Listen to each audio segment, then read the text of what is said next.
I have said it before, and I'm going to say it again. I love our faith tradition.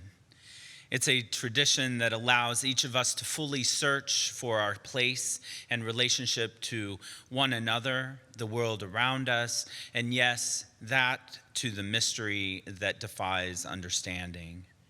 Having been raised Catholic and then converting to Baptist, until Unitarian Universalism, I didn't think that any group would be able to respectfully and authentically light an Advent wreath alongside the candles of Hanukkah, all while honoring the faith that we have that light will return during the longest night of the year, winter solstice. Our faith movement is just that, though. It encourages us to hold multiple truths at the same time. I believe that our faith can help heal some of the deep wounds of our community and our country by stressing the importance of our relationship to and with one another over any sense of individual righteousness. Essentially, how we define our group collection matters.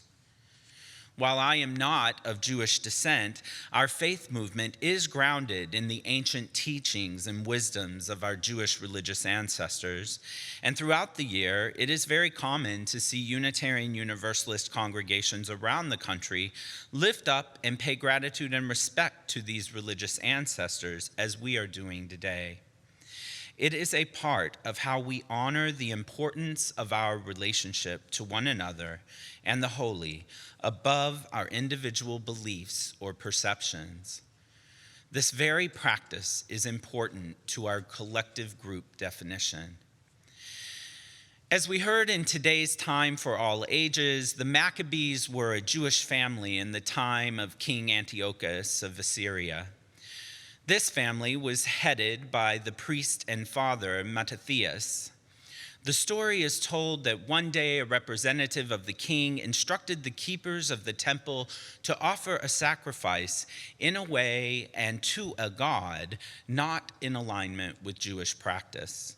Mattathias, the priest, refused to conduct the sacrifice in the temple, and when another person attempted to execute the sacrifice instead, Mattathias killed the man, and thus began the guerrilla-style 2-year war of the Maccabee people.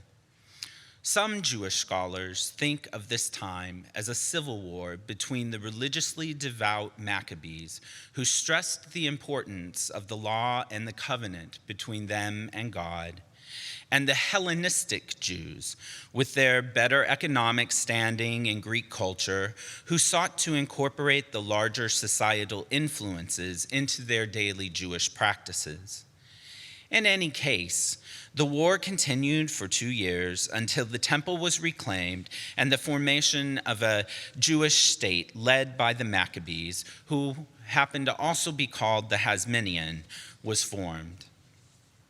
While tradition tells Hanukkah of focusing on the miracle of the oil lasting 8 days when there was only enough for 1 day, I personally am more fascinated by the human psyche and what makes us do what we do, what makes perhaps the Maccabees and the Hellenistic Jews do what they did.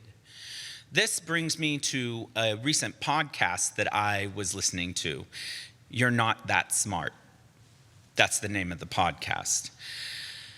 My therapist suggested that I review the podcast and specifically focus on an episode on what is called cultural cognition, or tribal psychology.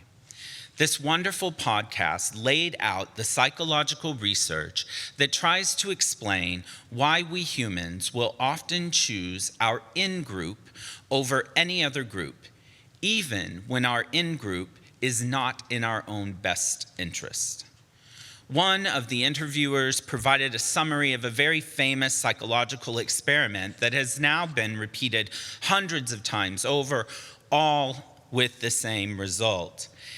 This particular experiment took individuals with similar demographic backgrounds and showed them an image of dots and asked them to count the dots visually.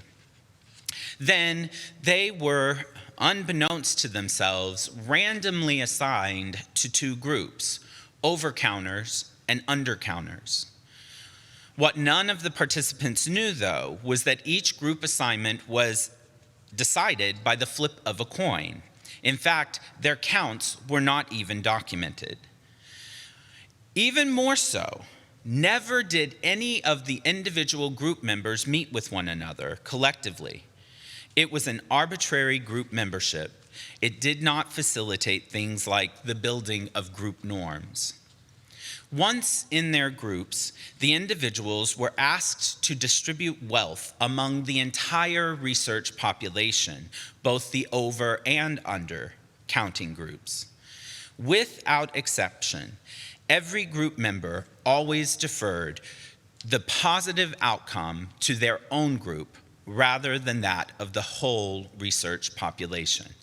The overcounters made monetary distribution decisions that favored the overcounters and harmed the undercounters. And the opposite was true for the undercounters. They made monetary distributions that favored themselves and harmed the overcounters. Over time, like I said, this has been repeated hundreds of times in various ways with various incentives, and no matter the outcome was the same. This experiment underscores to me an aspect of human behavior. When placed into groupings, individuals will defer to protecting the group to which they belong. In this holiday season, I can't help but wonder if the message is also identifiable in the story of the conflict between the Maccabean Jewish people and the Hellenistic Jewish people in the Hanukkah story. Here were these Jewish people that had made such economic and cultural strides that fit into the Greek culture, these are the Hellenistic Jewish people, while simultaneously still practicing their Jewish faith, albeit in new ways.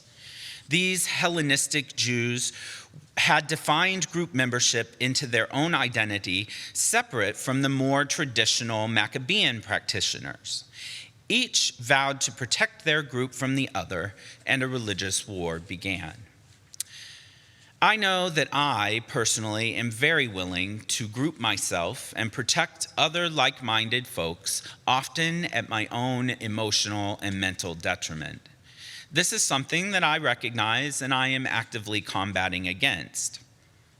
The past 4 years, for example, have resulted in many damaged personal relationships, deteriorating health, and concerns about financial well-being. In short, it's been personally brutal, and I know that I'm not alone. And largely due to this podcast, I look around at how I, or perhaps we, all repeat this same pattern of cultural cognition. It sometimes saddens me and overwhelms me. We draw lines like mask wearer, no mask wearer, Trump supporter, not a Trump supporter, moral, immoral, COVID positive, COVID negative. So many divisions, so many arbitrary groups. And I know that when I do this, I am drawing very confining circles of belonging, often ignoring the effect on the greater community at large. As a nation, we have just completed a 2-week period where, according to the WHO data, the average daily deaths of COVID-19 in the United States alone were averaging at 2,400 a day. This fact is very difficult to hear and understand, especially if our lived experiences are in direct opposition to it. For example, I personally know at least 7 individuals who have had COVID-19. In that group, all have survived, and none show signs of long-term effects, although that is still unknown.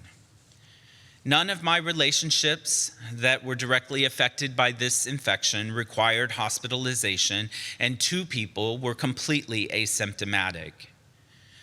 So when I hear the average daily deaths of 2,400, it is, if I'm honest, a bit distant, and becomes easy to start to maybe believe some of the misinformation about the virus, or perhaps to lower our guard. And yet, we can't ignore data. The tragic loss of these lives, most of which were arguably preventable through distancing and mask wearing, should not diminish just because my group membership and beloveds were not in the 2,400 daily death count. Just think about that number for a moment. 2,400 deaths in a 24-hour period is 100 deaths every hour and roughly 2 deaths every minute, or 1 death every 30 seconds. It is important for us to define our groups appropriately. The wearing or not wearing of masks is a terrible but accurate example of this kind of cultural cognition at work. So I should tell you that upon winning the war back to the Maccabees, the Maccabee Jewish people became the kings of Israel and forced the Hellenistic Jewish people to denounce the Greek influence and readopt traditional ways of Judaism. Now, morally, I find brute force into acquiescence to be a bit over the top, maybe not the way we want to go. But I wonder if there might have been another way. In this Hanukkah season, I wonder what might have happened if instead of redefining group membership into Greek-influenced and traditional Judaism, that instead, if both Jewish groups could have come together and redefined their group membership in a new way to facilitate an uprising against what I, at least in my humble understanding, see as the true oppressors, the Greeks themselves. Could that have been a solution to fighting against cultural cognition that divided these two groups, these people? A redefinition of the group? No more are we mask wearers or non, but rather responsible citizens united to squash a viral threat that affects all of us. No more are we Trumpers or anti-Trumpers, but simply Americans concerned with the betterment of this country and its citizens. No more are we woke people or sleeping people, but citizens united against systemic oppression of all kinds. If we as individuals instinctively protect the group to which we belong, maybe widening the circle into a bigger group, one that is enough to contain all, could be an answer. This is a complex and very weighty topic. And for sure, I know that our association's work on widening the circle and perhaps our emphasis on covenants, that our faith tradition could be the one in bridging the differences of the human divide and finding a new way to define our groups, drawing our circle wider. So in this special holiday season, I would love to see us understand the combined lights of Hanukkah, Advent, and solstice as representations of our individual worth and dignity, combining together into a brighter love, redefining what it means to be together as a group. It is in the honoring the collective light of the season and beyond that we can be the change that we want to see in this one precious life. May we be the ones to let our light shine.